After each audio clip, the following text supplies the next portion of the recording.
Beach. How are you? How's life over there at the moment? And are you ready to hit Australia? I am. I'm always excited to come there. I've been there with definitely three different bands, maybe four. I can't remember if Dawkins went there, but every time I go, I have a great time. I think people are just nicer there than they are here, and I feel like I'm like appreciated and loved. Like every time you just walk down the street, everyone's just so nice in Australia. I just spent, I think it was like 4 or 5 days in Sydney, maybe 3 years ago when Whitesnake was there Yep. and the tour got canceled and they just kind of left us there and because we weren't sure if we were going to play or not. And I just thought it was fabulous. It's just something, it's like being on another planet, really. It's like if America was a great place, that's where you'd be. All right, let's talk about the fact that obviously this is your farewell tour and farewell for the band itself. Please explain a bit further. Why now? It's the band's called Winger. Kip Winger doesn't want to sing She's Only 17 anymore. It's not only the lyrical content, but that bugs him a little bit, but not that much since it was a long time ago. And everyone was doing that, Christine 16 and the Beatles, and it could go on and on. No, it's hard to sing for him. So many singers of the 80s sound like shit these days. He doesn't. He sounds like the record. And the reason he does is because he works really, really hard for it to be that way. It's embarrassing for him when he misses two notes. Yeah. Um, and he's just sick of that embarrassment. He's sick of all the travel. Um, in his heart is classical music. That's what he wants to do. He's done this rock thing for 35 years and he's always wanted to be doing the classical thing, and he's finally having some real success with it. I mean, there's no debating what the guy's achieved in the last 3 years. I mean, he's nominated for a Grammy for his album that, and then he just wrote a symphony for the Nashville Symphony Orchestra that they're going to perform on May 9th that I'm going to go to see. And it's sad for me because I can do this another 10 years. I mean, this is my band. I wrote all the songs, all the riffs.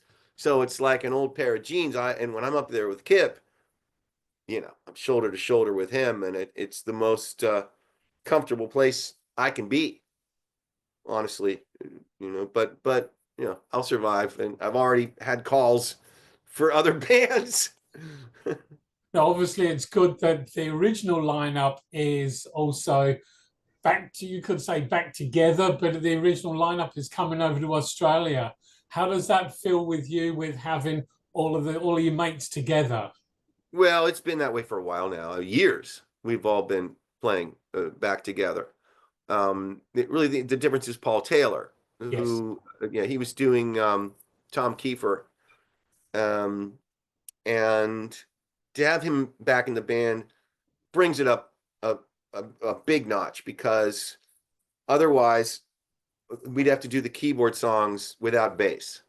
Mm. So Kip plays the keyboards and then oh sorry, not without, but Johnny would play the bass and then it'd only be one guitar. And that's the big thing about Winger. It's like Night Ranger. It's two guitars and a keyboard, which makes a massive sound when you're, playing chords together. And so to see the band with Paul Taylor and Johnny Roth is really the way to see Winger. And like I said, we've been doing it for so long now. I'm just used to that big sound. Um, Now I forget what the question was. That's Sorry. okay. That's okay. Let's move on to the next. Let's go back to the 90s. Now, the main thing when it comes to the 90s and where Winger was, well, the late 80s, early 90s, what, if anything, is one of the major highlights for you as a musician and as a band member that stands out? Is there anything at all, or is there too many? You mean from when the band was at its zenith in like, Yes, yes. 1990? Um, I mean, yeah, when it first happened, you know, I was voted most likely to be a rock star in high school. In my high school yearbook, they voted most likely to be a rock star, Reb Beach, because it just, not only I knew, but everyone knew, like, I'm not good at anything. I can't do anything well, not even one thing. Just I exude music. Perfect pitch, and my rhythm is perfect. And I was just born. I was playing the piano when I was 4 years old, and it's just music. It's what I am. So when it finally started to happen, and I knew it would happen, but especially when I met Kip Winger, I'm like, oh, this is the conduit. This is what's going to take me there. Um, and that it really is. I couldn't have done it without him. Without that. Um, when that really started to take off, when we did our first show for the Scorpions, it was a disaster because Kip didn't know how to be a front man. If you talk to Kip Winger, he talks like this, and this is his voice. It's completely monotone, just like this, and he's not a very good front man. But after that first show, the Scorpions were watching us, and they said, "Who are these guys? They're terrible. Get them off stage. We don't want them opening for us." The next day, Kip watched Klaus the night before and changed his rap completely. All right, and now there you go. And it was like 5 rehearsals for us just doing that one show. And then it began to take off. We got the Scorpions, then we were doing Cinderella, then it was a Kiss tour. And we were getting, walking into the mall and young girls coming and screaming, and it was really everything I wanted it, everything I thought it would be. It was a cover of magazines. We weren't making a lot of money because we signed a ridiculous contract with Bohill, who got all the money. Atlantic got all the money, and blah blah blah. But I saw myself on MTV. I was on the radio. Every time I got in the freaking car, I'm on the radio. That was, I've made it. I did it. It was short-lived.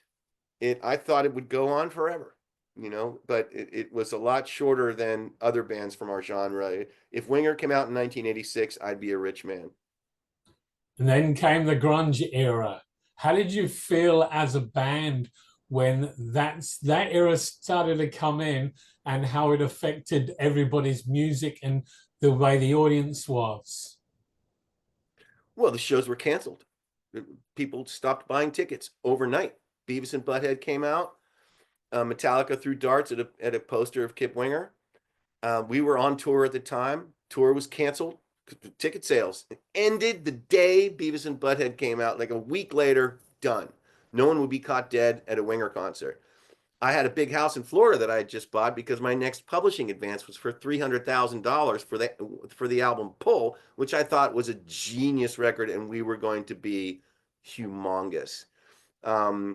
It bombed, even though, in my opinion, it was our best record until then. And so I sold my house, sold all my guitars, and moved back home. And I lived on selling 20 guitars for a year until I got Alice Cooper, which I didn't have the money to fly to go to the audition. And Kip had to lend me $500. So it was bad. It was really bad. It didn't just happen to Winger. Winger got it worse than anybody, but it happened to all the 80s bands, even Mr. Big. I was about to say, because the Beavis and Butthead, the mockery of that sort of like, I mean, that was just way over the top. There was a bug, that's why I went like that. Are you filming video, by the way, or is it just audio?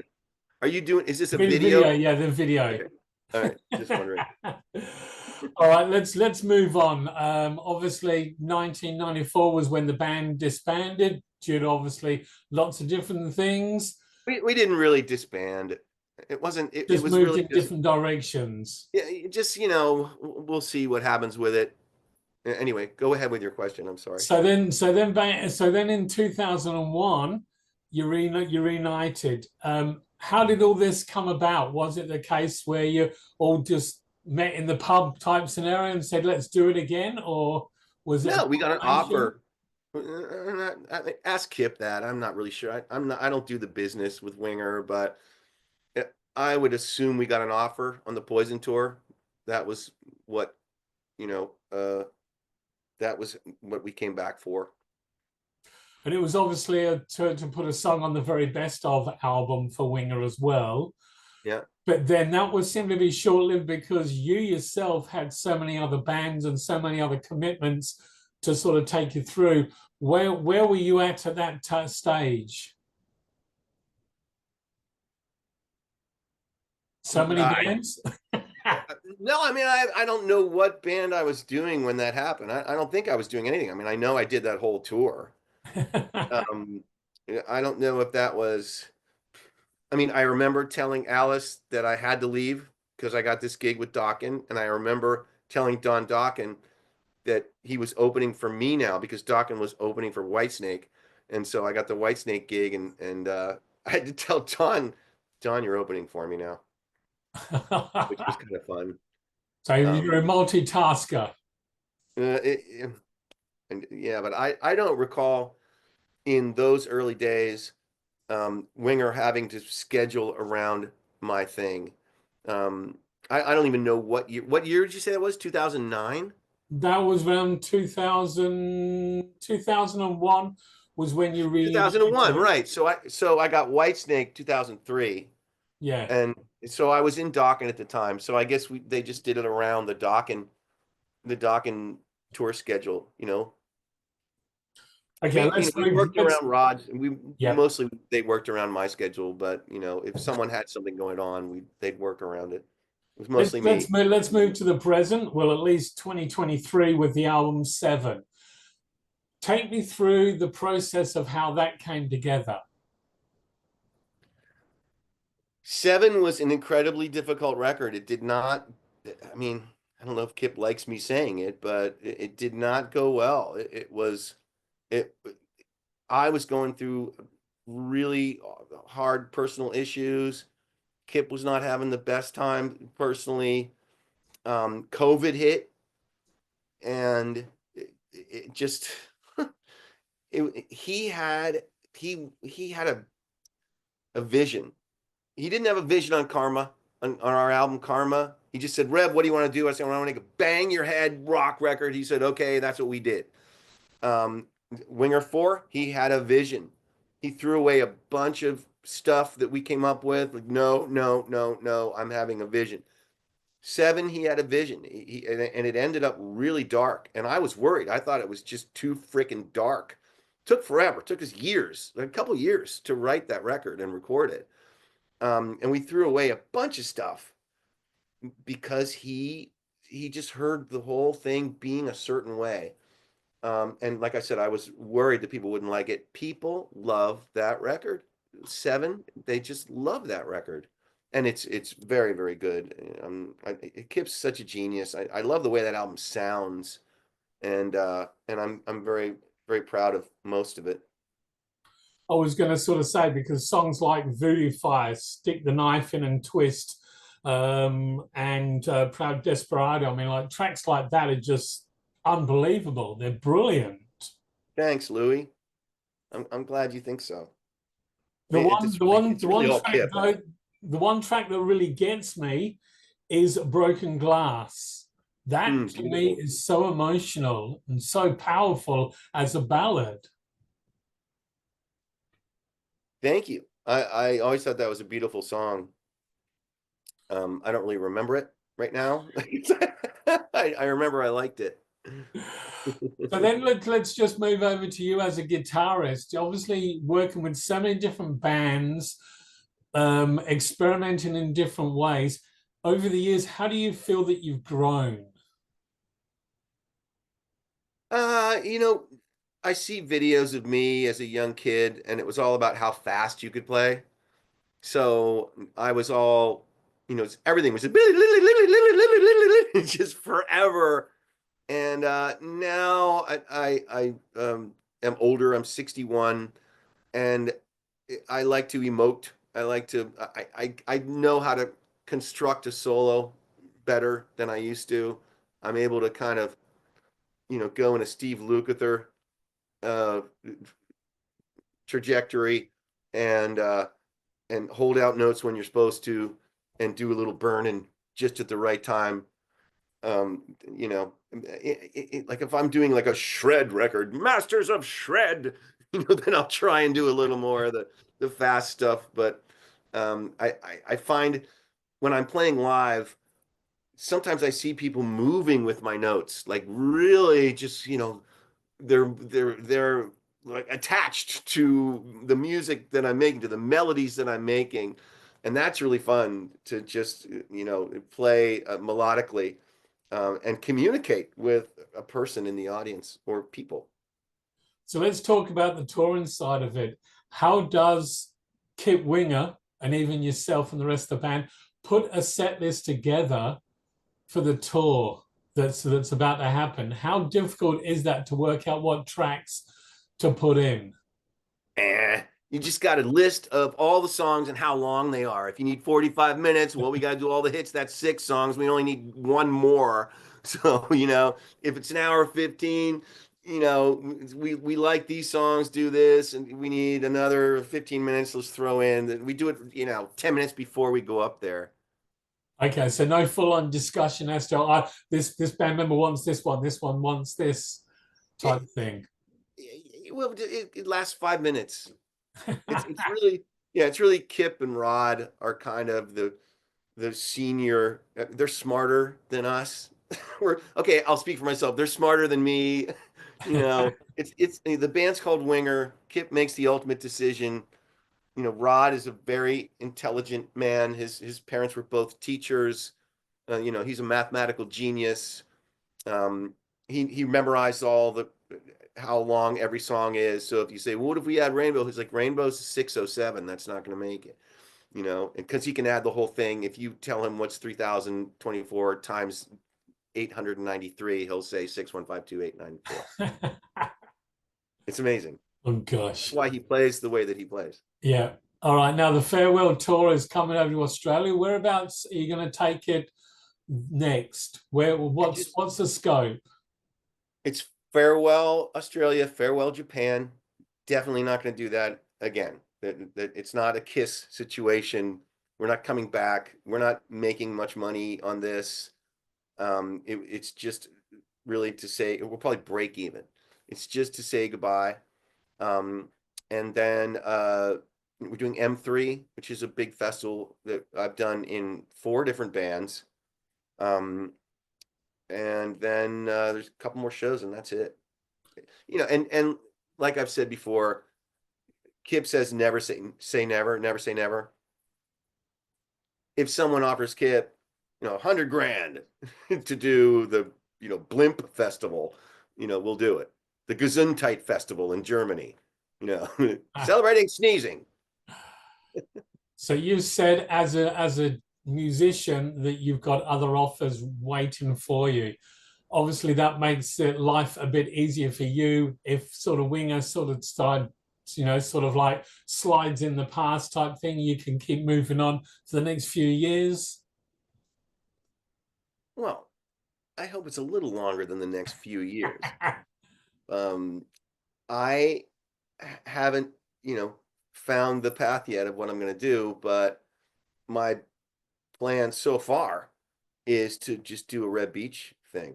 And there's so much success right now with the tribute bands. It's insane. Van Halen tribute, Journey tribute. Hmm.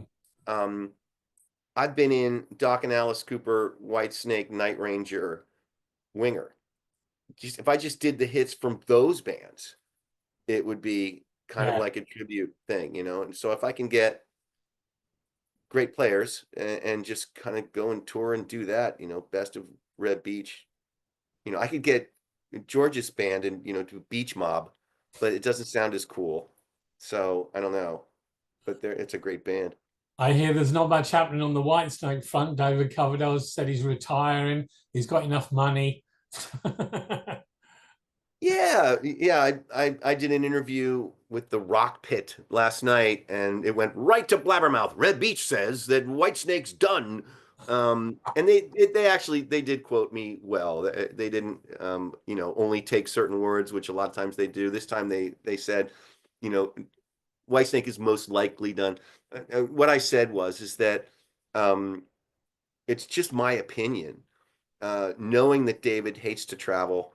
Um, that he would probably just do like a 2 weeks at Las Vegas residency kind of thing. Say goodbye.